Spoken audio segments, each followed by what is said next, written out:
1년 1독 성경 읽기 오늘은 78일째입니다. 사사기 13장에서 16장까지 오늘 우리 내용 살펴보고요. 그 다음에 쭉 한번 읽어보도록 하겠습니다. 오늘은 이제 마지막 사사예요. 삼손이 마지막 12번째 사사거든요. 자, 사사 중에서도 대사사가 있고요. 소사사가 있어요. 한 절, 두 절, 세 절로 이렇게 그냥 처리하는 사사들은 소사사구나 이렇게 아시면 되고요. 온니엘이나 드보라나 그 다음에 기드온이나 오늘 뭐 삼손이나 이런 사람들은 대사사다 이렇게 우리가 보시면서 성경을 보시면 조금 이해가 좀 더 잘 되지 않을까 싶어요. 자, 삼손은 한 사람을 관해서 4장이나 활약하면서 하나님께서 기록을 해 두셨어요. 자, 그렇다면 여기도 큰 의미가 있지 않을까 생각이 듭니다. 자, 오늘 그래서 마지막 사사 삼손에 대해서 우리가 한번 읽어볼 건데요. 하나님께서 주시는 은혜, 지금까지 우리가 알고 있던 삼손에 대한 이야기 그런 거 말고요. 오늘 또 하나님께서 다른 각도로 이 삼손을 우리가 또 볼 수 있도록 하나님께서 또 눈을 열어주시고 귀를 열어주셔서 은혜의 시간이 되시기를 바랄게요. 자, 13장 1절 우리가 보면요. 이제 삼손이 태어나는 동기가 쭉 기록되어 있습니다. 13장 1절에 보면 이스라엘 자손이 다시 여호와의 목전에 악을 행함으로 여호와께서 그들을 40년 동안이나 블레셋 사람의 손에 넘겨주었다 그랬어요. 40년 동안 블레셋 사람들에게 아주 심한 고난과 압제를 당하면서 살았다는 것이죠. 자, 그러니까 2절 보니까 소라 땅에 단지파의 가족 중에 마노아라는 사람이 있는데 그의 아내가 임신을 하지 못하였다 이렇게 기록되어 있죠. 단지파와 블레셋은 바로 옆에 있어요. 경계가 있어서 단지파가 사실은 블레셋 때문에 많은 고통을 당하고 살지요. 자, 유다지파 말고 두 번째로 인구가 많은데 단지파는 블레셋 바로 옆에 땅도 가장 작은 땅을 분배를 받게 됐어요. 어쨌든 그 단지파의 땅 중에서 소라라는 성읍에 마누아라는 사람이 살았다는 거죠. 근데 그 부인이 임신을 하지 못했다는 거예요. 3절 보니까 여호와의 사자가 그 여인에게 나타나서 그에게 이르시되 보라 내가 본래 임신하지 못함으로 출산하지 못하였으나 이제 임신하여 너가 아들을 낳을 것이다. 그러면서 너는 포도주와 독주를 마시지 말고 어떤 부정한 것도 먹지 말라. 5절 보니까 그 아들을 낳았을 때 그의 머리에 삭도를 대지 말고 이 아이는 태어나서 나옴으로부터 하나님께 바쳐진 나실인임이라. 여러분 우리 나실인에 대해서 읽었지요. 나실인 민수기 6장에 나와요. 민수기 6장을 여러분들이 읽어보세요. 나실인은 어떤 사람인가? 자, 레위인도 아니면서 내가 하나님께 좀 일정한 기간에 나는 하나님께 헌신하는 사람으로 살고 싶다 이렇게 서운하는 사람들을 나실인이라고 해요. 자, 나실인은 포도주나 독주나 정말 건포도까지라도 그런 걸 절대 하나님께서 먹지 못하게 했고요. 부정한 것도 먹지 말라 그랬고 머리에 삭도를 대지 않는다 이렇게 기록되어 있죠. 그러니까 이 여인이 낳을 아이는 나실인이 될 거다 이렇게 지금 하나님의 사자가 말해 주고 있다는 것이에요. 근데 그가 블레셋 사람의 손에서 이스라엘을 구원하기 시작할 것이다. 구원하는 자로 이제 나올 것이다. 이렇게 기록되어 있습니다.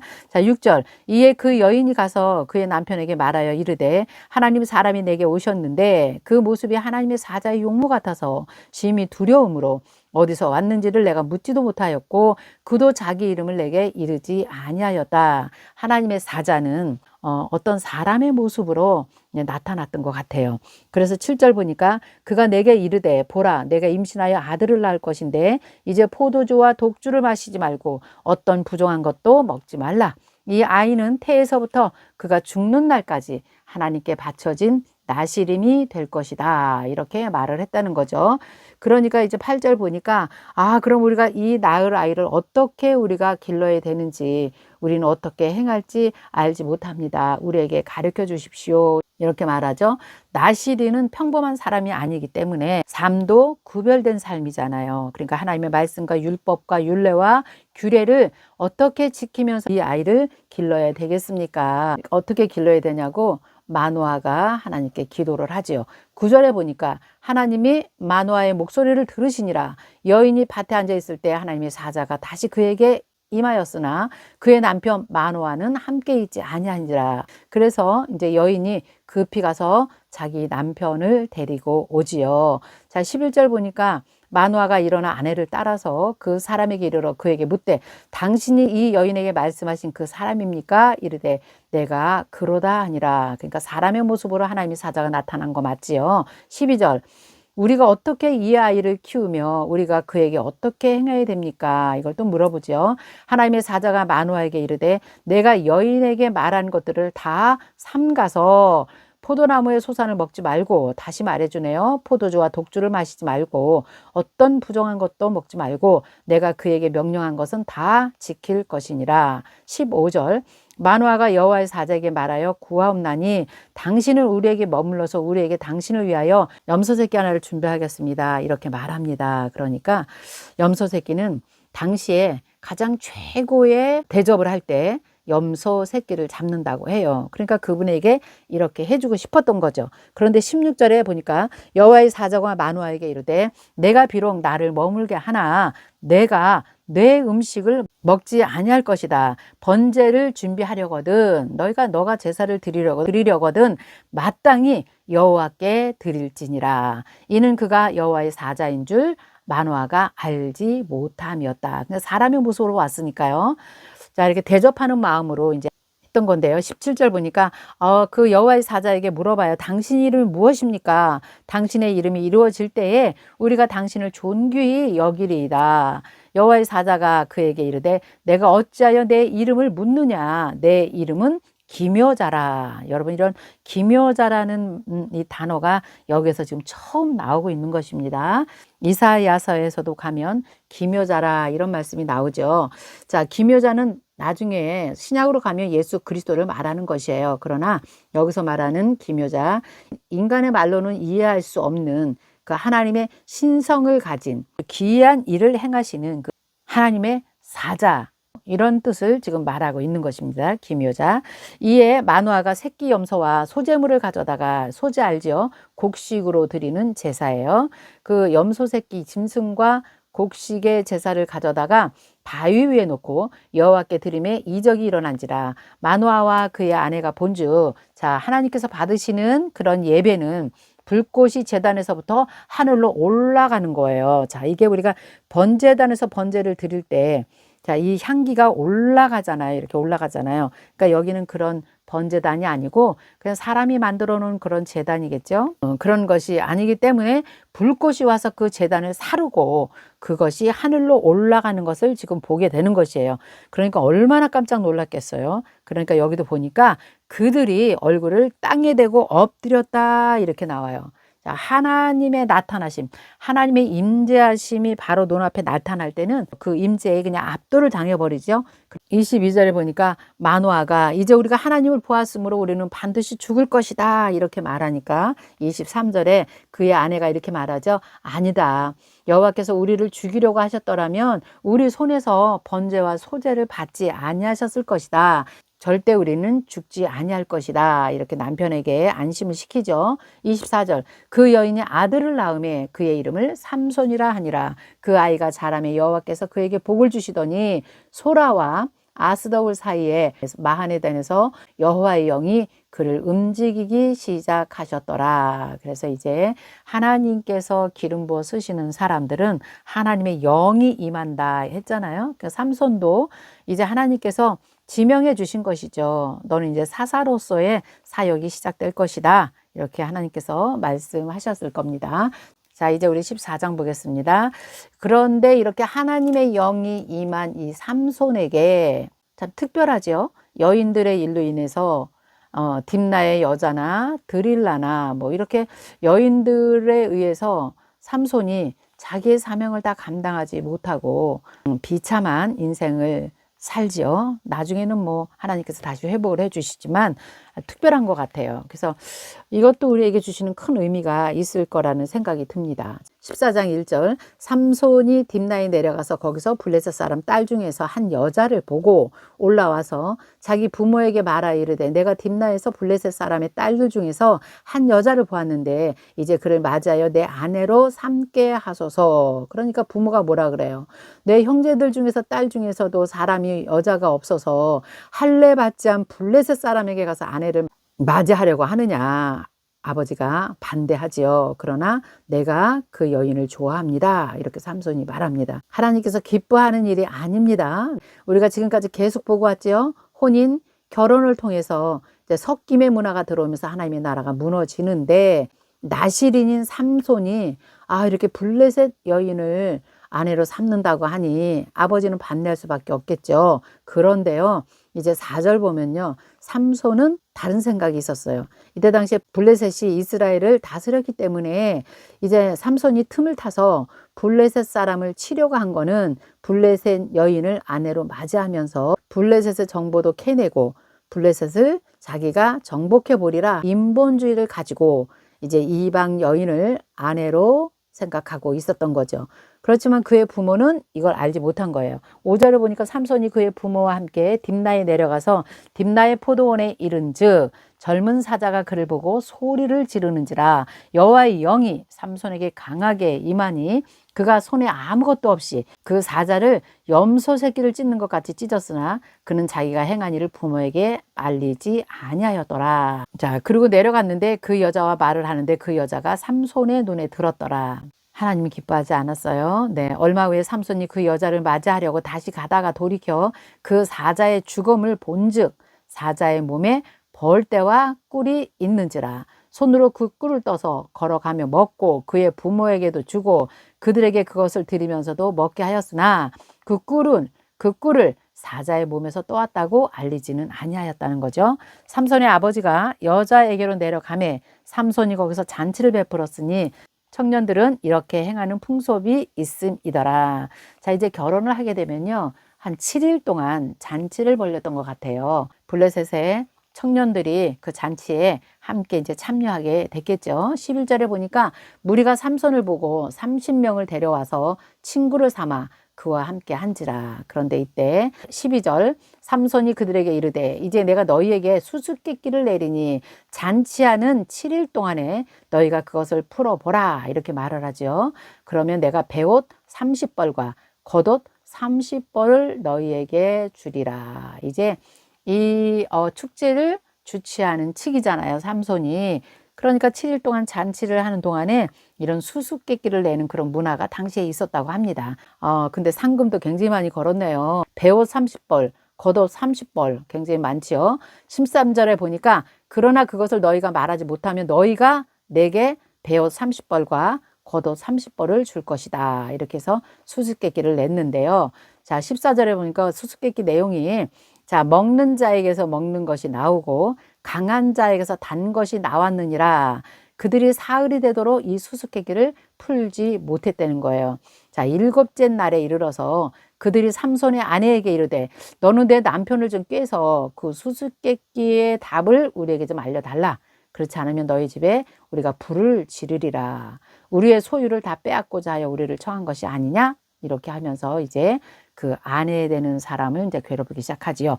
그러니까 16절 삼손의 아내가 그의 앞에서 울면서 당신이 나를 미워할 뿐 아니라 사랑하지 않는도다. 우리 민족들에게 수수께끼를 말하고 그 뜻을 알려주지 아니하였도다. 그것을 알려달라고 좀 계속 이렇게 보채는 것이죠.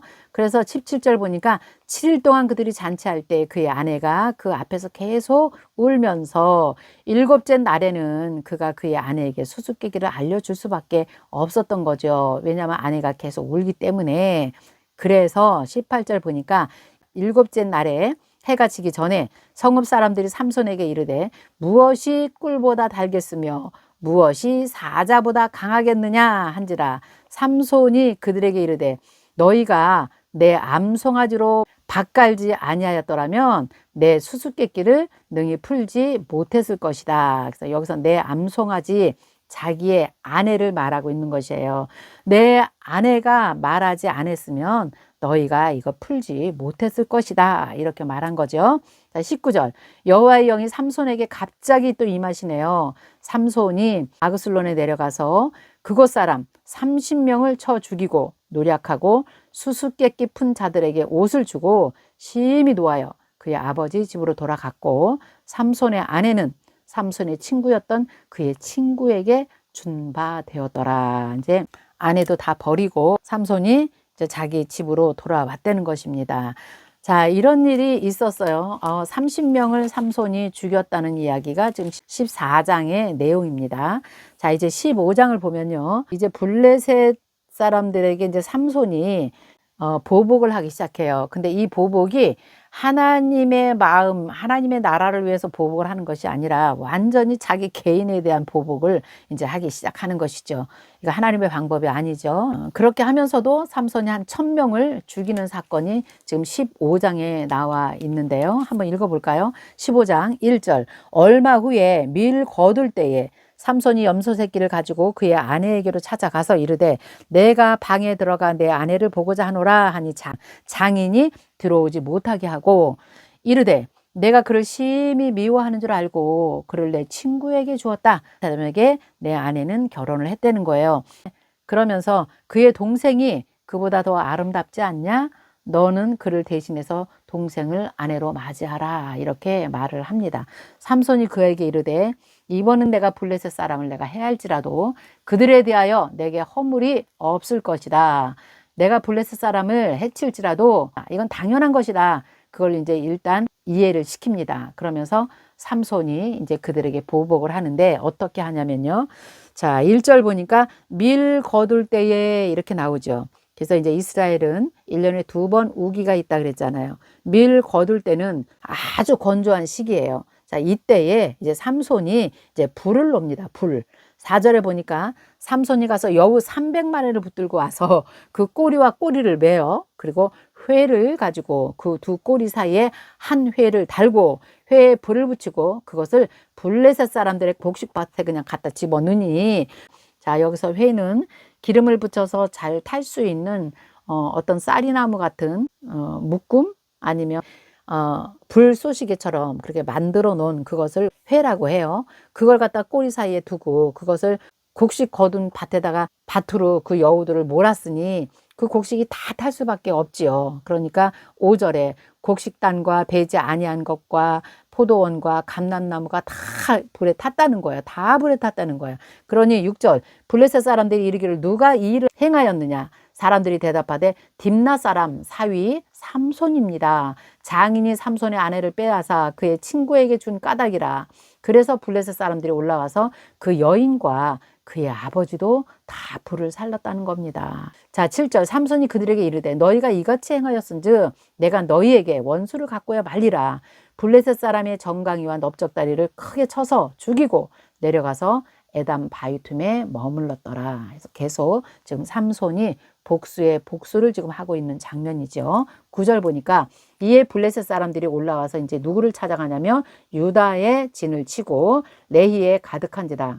레위 사람들이 이르되 너희가 어찌해서 올라와서 우리를 치느냐. 그러니까 그들이 우리가 올라온 것은 삼손을 결박해서 그가 우리에게 행한 대로 그에게 내가 행하려고 우리가 왔다. 그러니까 유다 사람 3000명이 에담 바위 틈에 내려가서 숨어있는 삼손에게 이렇게 말하죠. 너는 블레셋 사람이 우리를 다스리는 줄 알지 못하느냐? 내가 어찌하여 우리에게 이 같은 일을 행하였느냐? 삼손이 그들에게 이르되 그들이 내게 행한 대로 나도 그들에게 행하였다. 이렇게 말하는 거예요. 그래서 결론은 유다 사람들이 13절에 보면 삼손을 결박해서 우리가 블레셋 사람에게 넘겨주려고 우리가 왔다. 그러니 우리는 너를 결박할 수밖에 없다. 그래서 13절에 우리가 다만 너를 결박하되 너를 우리는 결단코 죽이지는 아니하리라. 그래서 세 밧줄 둘로 결박해서 바위 틈에서 그를 끌어냈다 그랬어요. 그래서 삼손이 이제 블레셋 사람들 손에 넘어가게 됩니다. 14절 삼손이 레이의 이름에 블레셋 사람들이 그에게로 마주 나가고 소리를 지를 때에 그때도 또 여호와의 영이 삼손에게 갑자기 임하시네요.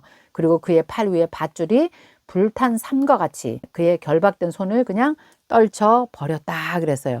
우리가 삼배옷 같은 거 보잖아요. 삼배옷은 그냥 불을 지르면 그냥 종이처럼 후루룩 타버리잖아요. 그런 것처럼 그렇게 그냥 결박한 것이 그냥 금방 풀어져 버렸다 이 말이죠. 그럴 때 이제 삼손이 15절에 나귀의 새턱을 보고 손을 내밀어 집어들고 그것으로 1000명을 죽이고 그랬어요. 나귀의 새턱, 죽인 지 오래된 나귀턱은 그냥 삭아서 이렇게 치면은 부스러지지만 이 새턱은 그냥 튼튼한 연장으로 쓸 수 있는 것이기 때문에 새턱뼈를 가지고 이제 1000명을 블레셋 사람들을 죽였다는 거예요. 대단하죠.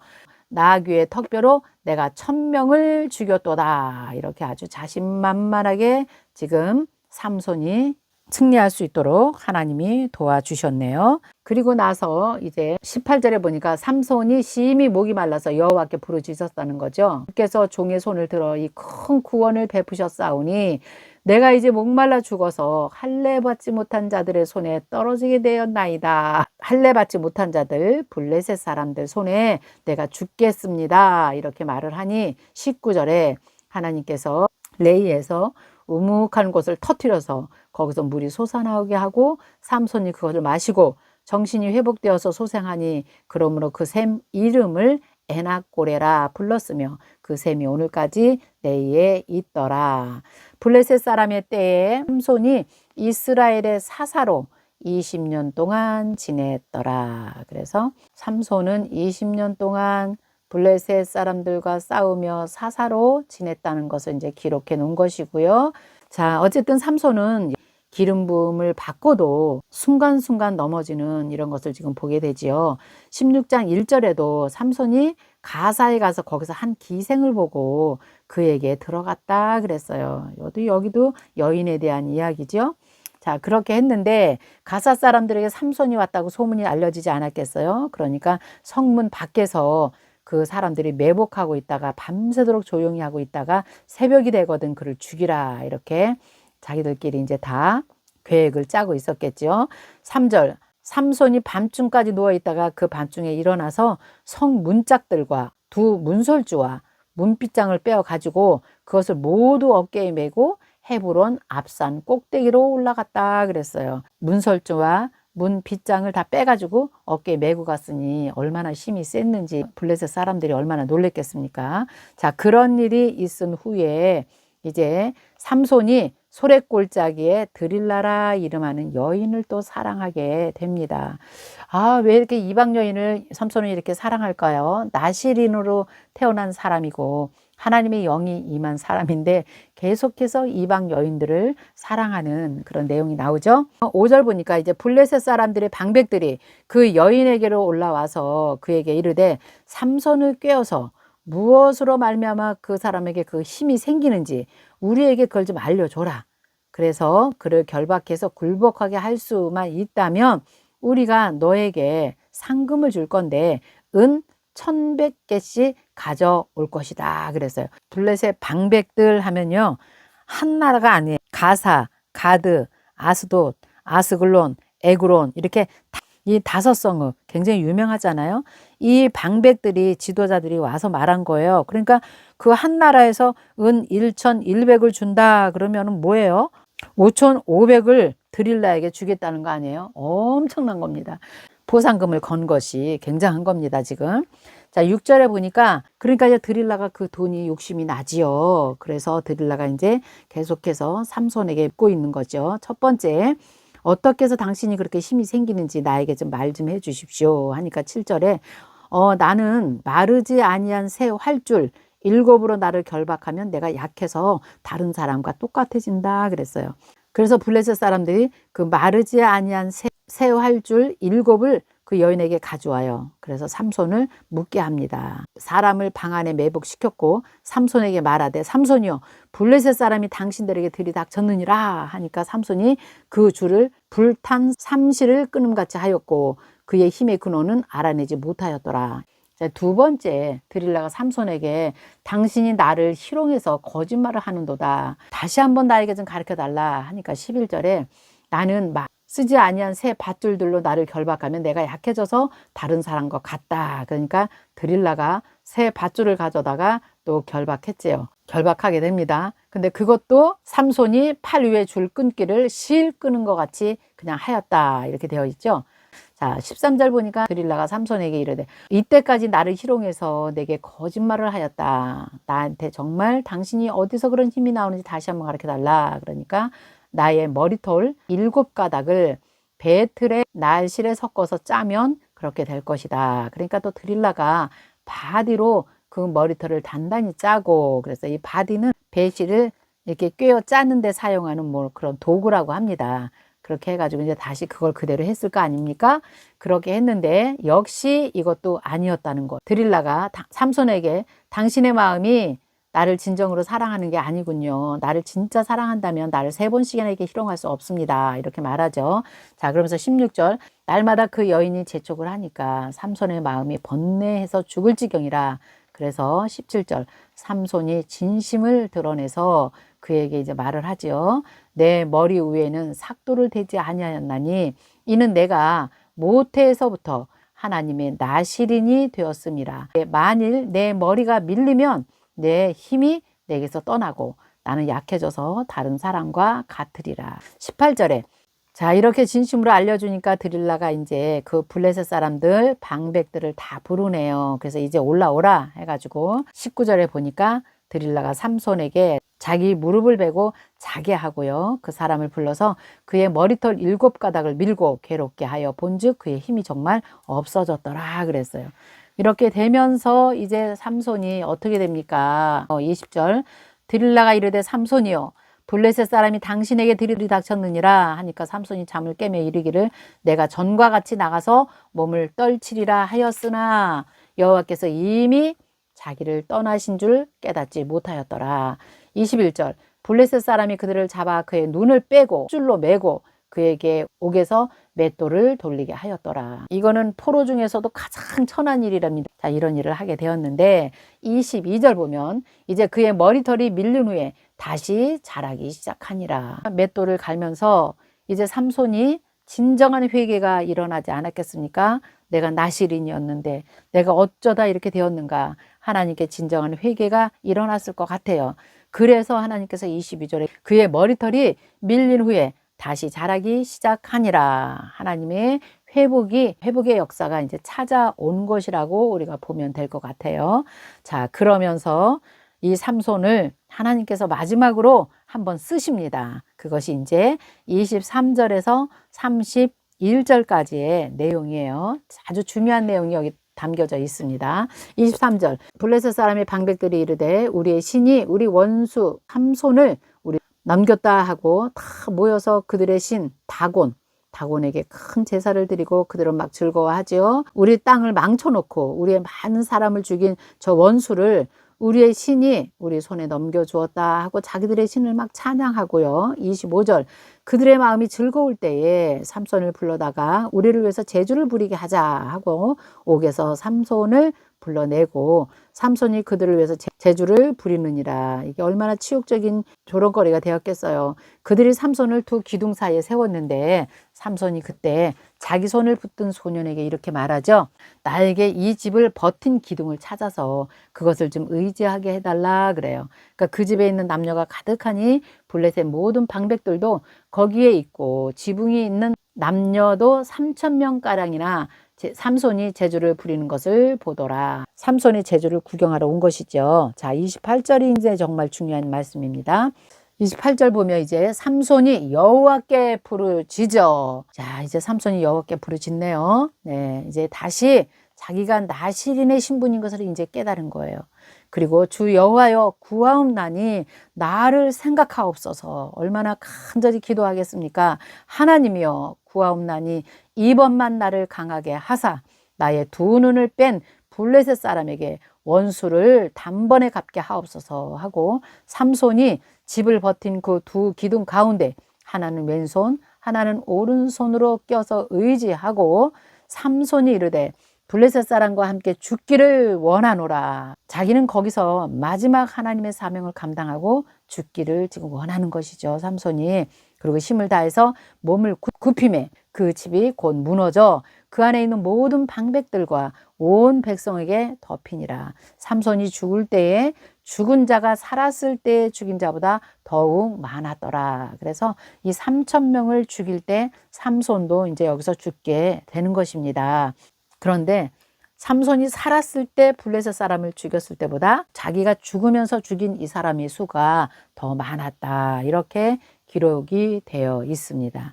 그래서 결국 삼손은 마지막 사명을 감당하고 자기의 삶을 마무리 짓는 그런 모습으로 이제 끝나는 것을 우리가 지금 보게 된 것이죠. 이 28절에 하나님 내가 구하오나니 나를 생각하소서. 하나님 다시 한번 나를 강하게 하옵소서. 믿음으로 구한 이 기도에 하나님께서 응답하신 것이에요. 그래서 히브리서 11장 32절에 믿음의 사람들을 나열하는데 이 삼손의 이야기가 들어가더라고요. 우리 한번 마지막으로 히브리서 11장 32절 한번 보도록 하겠습니다. 내가 무슨 말을 더 하리요? 기드온, 바락, 삼손, 입다, 다윗 및 사무엘과 선지자들의 일을 말하려면 내게 시간이 부족하리로다. 그들은 믿음으로 나라들을 이기기도 하며 의를 행하기도 하며 약속을 받기도 하며 사자들의 입을 막기도 하고, 이렇게 해서 믿음의 선진들 이름을 나열하는 히브리 기자가 여기서 삼손도 기록을 해 놓았다는 것을 보면 삼손의 마지막 삶은 결국 믿음으로 자기의 삶을 감당하고 살아낸 사람으로 우리가 기억하면 될 것 같습니다. 자, 이제 오늘 우리가 마지막 사사 12번째 사사 삼손의 이야기로 사사기 역사는 일단 여기서 마무리를 짓고요.